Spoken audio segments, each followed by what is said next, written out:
SE02. This is the start of the second season of Average Emphasis Beer Reviewing, so we'll be doing something rather different today. I am Paintree and this is Ominator. You all know me, hopefully. And today we will be reviewing something that Ominator created out of something he got from a Bulgarian bloke on the top of a mountain.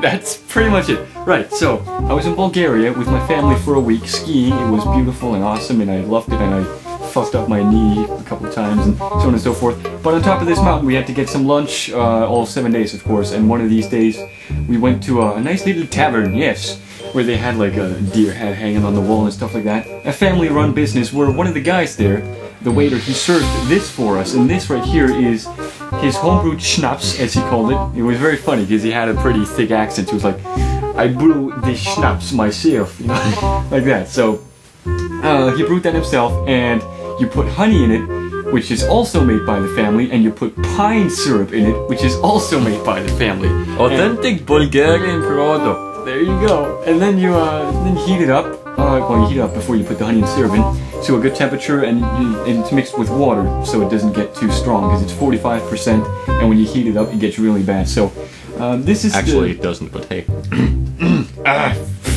Right, we can take it because we're real men. No, just okay. So, and it came when we were on the cafe. It also came in one of these what is it even called? Jugs. Yeah, it's typically a jug. Still a jug. You just think of jug as the one, like the one I have in my room, the one with a funnel wedged in it, so I can pour all my dregs into it. I'll make sure it is stirred correctly. Oh, there's honey and syrup in it. Oh yeah, it smells just like it. But yeah, it comes in one of these jugs, and this is exactly the type that they used at the cafe, and it's awesome. What more can I say? I was very impressed with it. It has a very unique taste. And yeah, let's give it a go. Okay?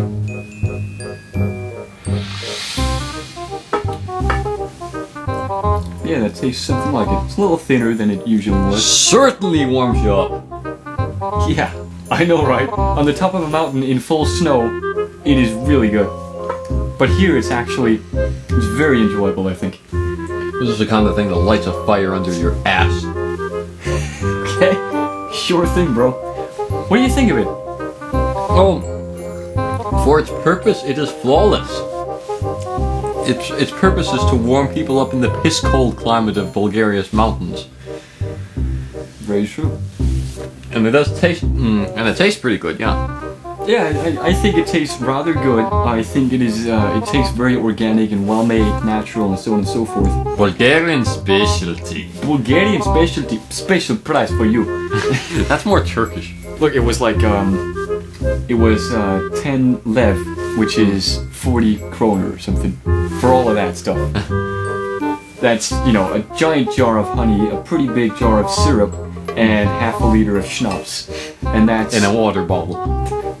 Yeah, for like $7. That's nuts. My dad bought red wine as well. You know, homemade, 2 liters for $4. It's fucking nuts.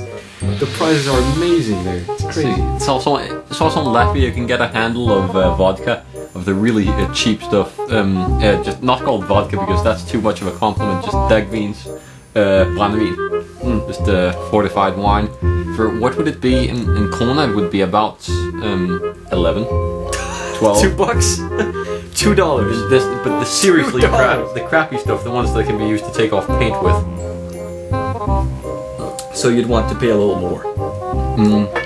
Yeah, it's usually it's the stuff that usually has kind of a rural Latvian scene on the front, kind of a painting of people working out in the field. Ah, of course, the typical. Yeah. We're a working man, we're brewing a robot. And the really bad stuff can be used to strip off skin with. Base someone in it is like, melting. Oh well, we need to rate this. Even though it's very unconventional for us to bring stuff like this on here. No, it's very unconventional for anyone to even drink this in the first place. It is very unconventional. Yeah, we do engage in a little bit of boozing off camera, but not very intense. No, not exactly. Most of the alcohol I've drunk in the last bit has actually been with walks on rainbows. Who you will see very soon.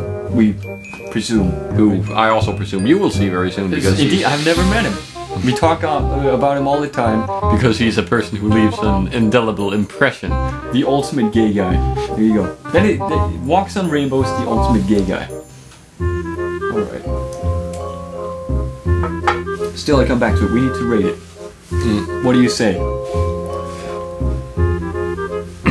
We're not really rating this against any standard. Because we're just rating this against the subjective standard of our personal taste. Yeah, because it really has nothing to do with beer. It tastes like tequila with honey. I think that's doing it less credit than it deserves. Yeah, that's true. It tastes like really good tequila with really good honey in a special type of mix. It's very good, actually. Because tequila has a deservedly bad reputation. The Mexicans, I like tequila. Yeah, but the Mexicans keep the good stuff for themselves and sell the crap to the gringos. The gringos! Right. Now, back to it for the third time. Rating. I will consult with the cosmic spirit of booze for the rating. You can do that.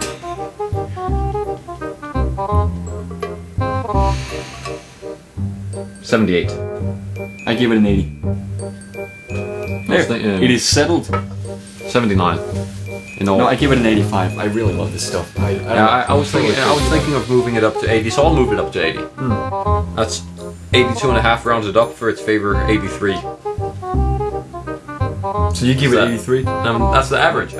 Right. I was like, what are you talking? Okay. Right. It's good stuff. It is. It's nice. And since the schnapps they used in it seems to be pretty, normal. Nothing really that specific. I don't know exactly what they used to make it, though I can vaguely, foggily remember getting dangerously drunk on it one night in Latvia. Well, one should be able to make it with good vodka, not the cheap shit, not Smirnoff, not Grey Goose. No, none of that shit, like really good vodka. Go down to your local Russian immigrant store or whatever. You out in America probably have one locally. If you live in a big city, then you can drive down 5-10 minutes, get some real vodka, then some good honey. You can probably buy that there too. Pine syrup, I don't know how to improvise, but you could use any type of syrup that's not sweet. Yeah, it has to be very, very organic. It has to taste like a tree. Right? Exactly. Just juniper syrup. Chew, chew, chew. Sounds about right. Right, get some juniper syrup. Stuff like this. How does it smell? Let's try and describe it. How does that smell? I didn't even. It is so unlike anything else. But it has very pine. It smells like pine wood. It smells like being in Latvia. Now I'm getting kind of Eastern European. It smells like pine syrup. That's what it smells like. I mean it smells like old pine wood, like being in a hut or a shed made out of pine wood. That's exactly what it smells like. But with more, what is it called? Mustiness. It's kind of a little bit musty. Yeah, kind of. Yeah, it is. But in the good way, yes. Yeah. Want some more? Yes. I have no idea how much there's left. Subconscious Bulgarian accent. Subconscious Bulgarian accent. Vaguely Eastern European. But it warms you up like a motherfucker. Yeah, imagine just sitting there with like your ski boots. You're halfway through the day, you're loving it, but you're kind of cold and tired, and you take a sip of this. Wait, you can't imagine it because you can't taste it. Only. It's not even very cold in here, and it still warms one up to the pleasant point. Yeah, what do you think about the temperature in here, by the way? Well, you got the heating fixed, so it's pleasant. One no longer freezes one's fucking toes off just by walking on the floor for 2 seconds. The funny thing is I have less heaters out here than I had before. Yeah, because you fixed the ceiling. Everything is in the ceiling. If you ever get to build a house, know this. Your heat will escape through the ceiling and nowhere else. Well, also in your walls, but... now the walls are what most people will think of first. But you should. Ceiling first. Don't build the ceiling first, but think of the ceiling first. If if you build with the ceiling first, you're gonna end up with a very funny house. Right, I just thought in my own logic because this was based on a garage, but yeah. But don't build the ceiling first, no matter what you're doing. If you don't have any walls, focus on the ceiling because else shit will drip from the ceiling, and that's creepy.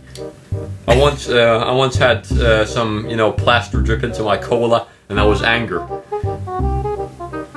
Thank God that no longer happens. I have a habit of describing emotions kind of in their abstract concepts, such as I am anger, or I am happiness, or I have become anger. I have become happiness is an ongoing thing here for some reason. I still don't quite understand its meaning, although he's explained it. It means I am extremely excited about something and I am filled with glee. I have substituted the word to my own meanings, and yeah, just forget it. You're not gonna... You ain't gonna change my mind about God. Just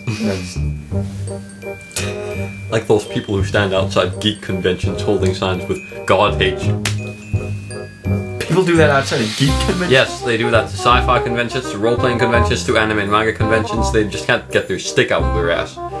Oh, I thought you meant the people inside come out with signs. No, but of course all the hardcore Christians are like, God hates you because you like to watch cartoons. Yeah, right. Hardcore Christian here can basically be substituted with wanker and you won't lose any of the nuances. Fair enough. Alright, well, I suppose we're gonna call it a day. 85, 80, this stuff is good. If you ever go to Bulgaria, if you're gonna go to Bulgaria, ask me where to go to get this stuff because it's worth it, trust me. And if you can ever, I think you could cobble together some of your own good vodka, not mass-produced American cheap rebottled shit. Maybe even mix it with some really good tequila because this is, I mean, the schnapps, it's not quite vodka. It has some tequila quality to it. So basically, one could kind of paraphrase the recipe and say, it would be a good idea to take your favorite booze, warm it up with some water, mix it with honey and syrup. And, well, drink it. That's basically a modified toddy. Yeah. Though you put... Mix water and alcohol, warm up, mix honey and syrup in, done. Though toddy is with lemon juice instead of syrup. That could be a pretty decent idea for this stuff, too. Rum toddy is kind of, the really cliche old man's drink.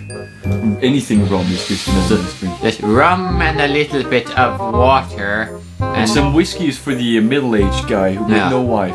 And then we put a dab of honey in and a squeeze of lemon juice and drink it from a steaming mug. Alright, my name is Ominator. This is Paintree. Thank you, and well, thank you for tuning into Season 2. We hope to see you back here very soon. Goodbye. Goodbye.